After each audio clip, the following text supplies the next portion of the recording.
On this episode of the Post-Christian Podcast, I have with me Daniel Yang. How you doing, Daniel? Hey, Eric. I'm really good, man. Thanks for having me on. Absolutely. Well, you're in a new role there at World Relief. I think when we first met, you were at the Billy Graham Center at Wheaton College, and would love to hear even some of your work there. But tell us what you're doing at World Relief. Yeah, I came on as of this recording about 4 months ago to launch a movement of churches we're calling Churches of Welcome, which is essentially helping the church in America to better be engaged in terms of welcoming immigrants and refugees. And so, which is a tradition that churches have had for a long time, but things get complicated with politicians and elections. And so, really, what we're doing is we're launching a discipleship journey for churches so that they can respond biblically, compassionately, but also missionally. Some of our best leaders were kids in the 70s or 80s who found faith. Their parents found faith as they immigrated over here. And these churches opened their arms and embraced these families. And now there is, unfortunately, a political angle to immigration and serving immigrants that there wasn't, even among the most conservative churches a few years ago. Obviously, you and I both would land in that category of we're supposed to love our neighbor wherever they're from. But maybe on the positive side, what are some ways you're seeing churches effectively serve, love, and bring into the community those who've immigrated from somewhere else? Yeah, I mean, you're absolutely right, Eric. I'll start with my own personal story, sort of as a microcosm, because this continues to happen over and over again, and you hinted at it. My family, we came to the United States as refugees in 1979. And at the time, the refugee resettlement program in the U.S. was not as sophisticated and federalized as it is now. And so a lot of sponsorship was private sponsorship, and a lot of the sponsorship were local churches. My family was sponsored through a little Lutheran church in East Moline, Illinois. And my dad was about 40 at the time when they became refugees. And through the love of that little church, they became followers of Jesus for the first time. Hmm. Because in that era of refugee resettlement, the church became sort of all things that the family needed: end-to-end English services, job placement, spiritual needs. And so really a holistic approach. I think about my dad being the first person with our DNA to be a follower of Jesus, Hmm. forever changed by the love of that little local church. And that story, like you said, plays out in different eras of America, because in the late 70s, it was the Vietnamese, Hmong, Cambodian, as when we came. Later you see a lot of Eastern Europeans because of the fall of the Soviet Union. And so very similar stories over and over again. And then, most recently over the last 20 years, the Latino American migration that's happened, and which is a little bit different than the refugee issue, but at the same time, seeing just stories of transformation. And so today, still, even in 2024, the church is one of the best and most compassionate welcomers of new arrivals. And that's a longstanding tradition that the church has had here in America. It's a beautiful thing when the church lives out what the church is supposed to be doing. But the church I'm a part of here at Gateway, I think it was about 15 years ago, adopted a family that had come from Burma. And really, we were serving refugees before it was cool or before it was uncool, depending on who you ask. And we Right. just kept doing it. And what's really beautiful is that one couple has now started an international church where they're serving folks from all over Asia, with hundreds of people that are finding faith and community. We've since adopted families from Syria that had just come over. Talk about what World Relief does to equip churches who want to be welcoming churches. How are you able to help churches really take advantage of the fact that people who do not know Jesus are moving here? Yeah, yeah, yeah. One of the sort of the journey that we take churches on is crafted around a learning experience, an actual tangible experience, and then sort of a serving experience, and then kind of a lead or multiplying experience.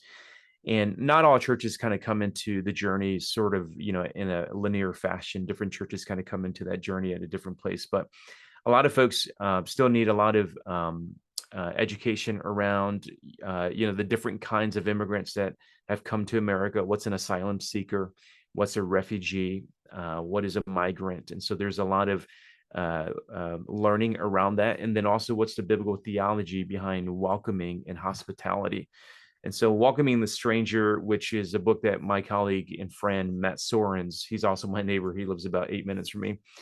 He wrote that with Jenny Yang as a way to help churches think theologically, but also missiologically around the issue.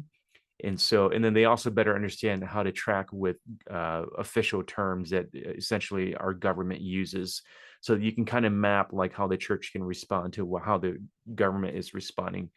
And then the experience process is usually just helping a church like make their first connection. A lot of churches know of their refugee or immigrant neighbors, but they've not yet had the opportunity to develop deep relationships. And so we help facilitate that. But then there are churches like yours that are ready to really provide a holistic response. And so through our Good Neighbor Teams initiative, we actually help pair churches with refugee families so that you can walk alongside of them as they settle. And I mean, what makes World Relief really kind of unique, there's only 10 resettlement agencies that are approved by the United States. And ours is the sort of the humanitarian arm of the National Association of Evangelicals. So people get to show and share the love of Jesus unreservedly, and you get to make the gospel connections in a very tangible, but also you get to share the gospel in a very real way. And then we also help churches who feel like you were saying about the couple in your church. Churches get to the point and they realize that, you know what, we are actually a highly immigrant community, and we want to develop our own ministries so that we can sustain our own ministries around helping our neighbor. And then we also help churches think through some of those things. It's beautiful. I love the way you're helping these churches that are really trying to be the hands and feet of Jesus in their part of the world. Worldrelief.org is the website. You guys do lots of really great things. How important do you think it is for a church that's trying to reach a more post-Christian world to be actively involved in issues of justice and humanitarian, serving those that are in the midst of difficult seasons of life? How important do you see that to our witness? Yeah, I love how you said your church, you guys were doing this work before it was cool, and even after when it stopped being cool, because there is a very real sense that sometimes people engage in these issues because it's actually what's on the cable news networks, right? I mean, if you go to any major news outlet right now, this issue of immigrants and immigration is front and center. I mean, it's the number 2 topic that Americans are saying are important in the next presidential nominee. And so there is a bit of relevancy in that, this is a really big issue. Like, we are in the largest humanitarian crisis that the world has seen. Over 118 million displaced people. I mean, like, we've never seen that level of displacement. You think about when my parents came to the United States in the 1970s, and displacement was somewhere around like 15 to 20 million people. And it's exponentially increased over the last 4 decades. And that number continues to increase. I mean, we all know what's happening in Gaza and then Afghanistan, Ukraine. Those are some of the more sort of, up front and center displacements, but all over the world, it's happening. And so when churches are providing both a compassionate and a missional evangelistic response, I think what it says to the world, especially to a non-believing world, is we care for the most important things in the world. We care for human trafficking. We care for equity in terms of socioeconomic equity, but we also care about the most vulnerable people arriving in our neighborhoods every day. There isn't one particular political solution to this, right? The political solution is not the biblical solution. Mm-hmm. However, the biblical solution in which the church is responding to the needs and then to also what God is doing, oftentimes behind people on the move. It's a part of us saying to our governmental systems that, hey, we are here for you. Despite your brokenness, we're here to be a part of the solution. And I think in a lot of ways, you don't even have to call that social justice. It's what the church has always been good at doing. It's what the church did in the first century, um, when there was, outright persecution, and the church was there to help. And the church was there when there was famine, and the church was there when there was war. It's always been the posture of the church. And so I think the opportunity that we have right now, especially in what's probably, I don't know when this episode is going to get released, but what's probably going to be a highly contentious presidential election, is sort of to cut through the rhetoric and say, we want to be first responders in this humanitarian crisis. I think that's an important distinction. This is not inviting churches to jump into the political arguments. This is, what do we do with the people who are here, however they got here? Some are in desperate need. Certainly many come through legal channels, of course, but you've pastored, helped plant churches, Dallas, Detroit, Toronto, Chicago. You're the director of the Church Multiplication Institute. Talk about, from your perspective, how a church that maybe hasn't gotten involved quite yet could take those next steps, and what you see it doing in the lives of the people in that church. Mm-hmm, mm-hmm. Yeah, I mean, my journey from church planting, and I still see myself very much in that church multiplication space, has felt like a natural transition to me in a lot of ways, because for a long time in the multiplication space, Eric, I've been telling folks that, the church that's arriving in America is a part of what God is doing to renew and revitalize the American church. Statistically, that's true. I mean, if you look at mainline Protestantism, which is probably the fastest declining, neck and neck with Catholicism in America, a large part of it is its failure to integrate the immigrant population into its traditions. Evangelicals, churches that would believe a lot of the same things that my church and your church would believe in: the Bible, evangelism, social action. Evangelicals have sort of been staving off decline, and it's largely because of the church from around the world that has arrived at our doorstep. 1 in 4 immigrants that come to the United States, regardless of which path, they tend to be Christian. And so, and a part of that is helping to renew the American church. The denomination that I planted churches with, the Southern Baptists, in the last 5 to 7 years, over half of its churches that it planted were non-Anglo churches, many of them immigrant churches. The Assemblies of God, which is probably the only evangelical denomination that has grown year after year over the last 30 years. So, you constant up and to the right in terms of like numerical growth, has largely grown because of its Latino population. In fact, there's a stat that sometimes I'll use. In 2001, the numbers of members that affiliated themselves or identified as white in Assemblies of God was 1.8 million. Fast forward to 2019, the same number of people who identified as white in Assemblies of God was 1.8 million. All of the noticeable growth were non-white people, and largely Latino immigrants. Sometimes when I say this, people can kind of hear sort of the kind of great replacement theory, and it's not that. It's not that. A part of the socioeconomic systems of the world, in some ways, have caused this push and pull factor. That in some ways, in missiology, they say people come here because we first went over there. That there's these natural pipelines that we've developed over the years because of international policy that has allowed this exchange of people to happen, because America is just as present in some of these nations as they are in our nation.